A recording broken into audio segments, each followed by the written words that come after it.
something, and so in order to accomplish it, you set goals in order to help you reach that accomplishment. For example, maybe New Year's Eve, just say for example, and you've got about 15 pounds you really want to lose. So you set a goal, and your goal is, okay, so my goal week number 1 is I'm only going to eat dessert 4 times this week, and I'm going to start jogging. That's low for me, right? We're going to start jogging a mile, right?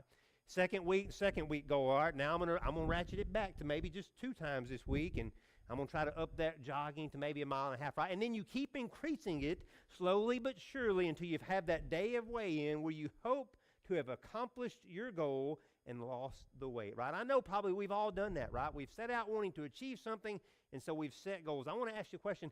How did it feel, right? What was your emotional state when you achieved that goal?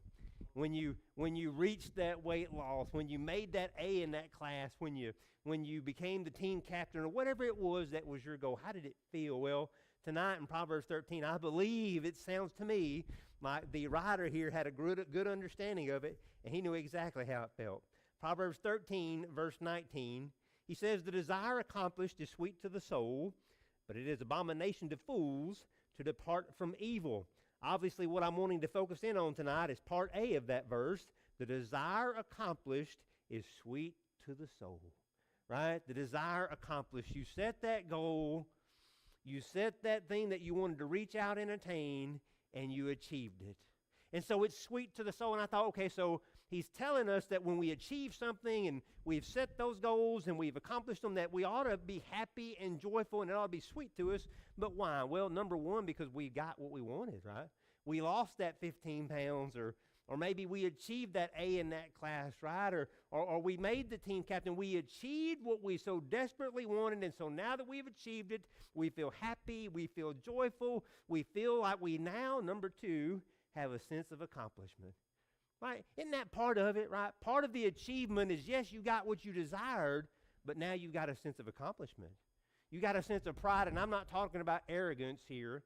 I'm talking about a pride that you set those goals, and you sacrificed, and you worked hard, and you did what you needed to do to reach that level. So now there's a sense of pride. There's a sense of accomplishment. You have what you so desperately wanted, and you know what in turn that will do for you, why it's so sweet?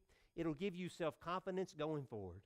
If you've achieved that, you know that you can achieve other things. Hey, I lost that 15 pounds, so I know that in the future, if I need to do A, B, or C, that I can do it because I've been there and done that.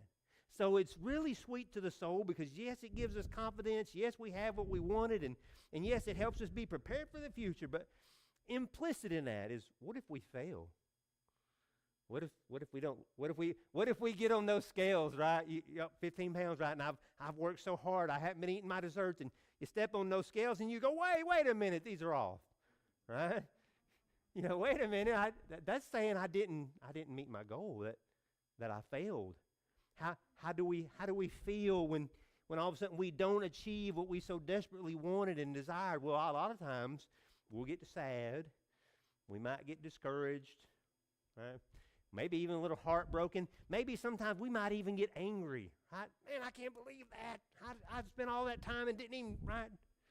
So all of a sudden, now we're upset. And why are we upset? Well, the direct opposite, right? We don't have what we so desperately wanted, right? We had wanted to lose that weight so bad. We'd wanted to make that A so bad, and we didn't do it. So now we're heartbroken, and we're discouraged, and we're distraught.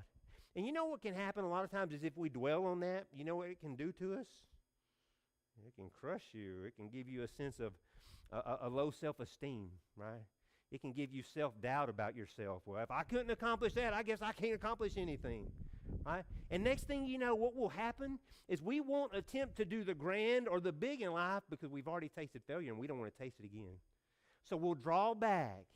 We'll draw back from perhaps trying to do those big, amazing things because we're afraid that we'll taste failure again. So there's a lot of negatives there, right? It's all right, Brother Rain, so it's sweet when we accomplish it.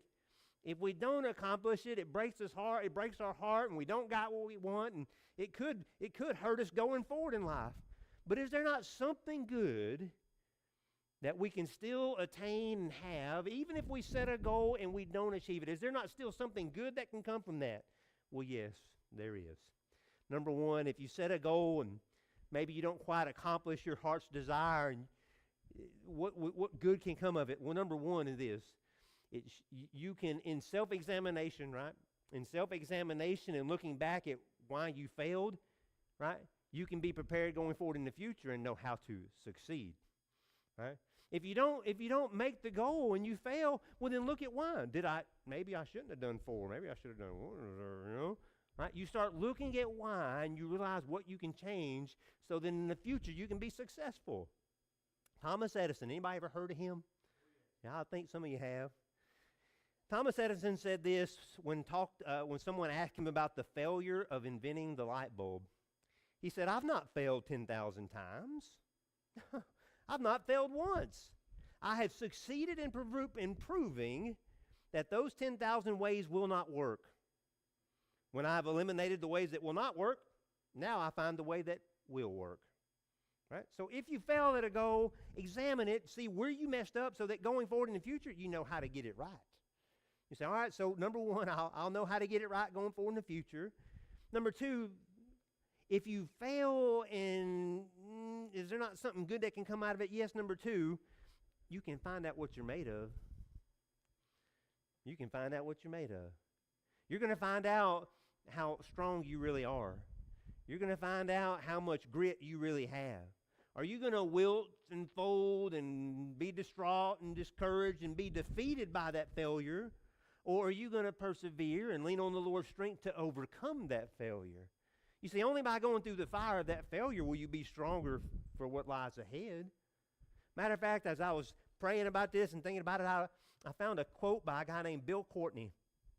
Bill Courtney said this. He said, "The measure of a man's character is not determined by how he handles his wins, but how he handles his failures."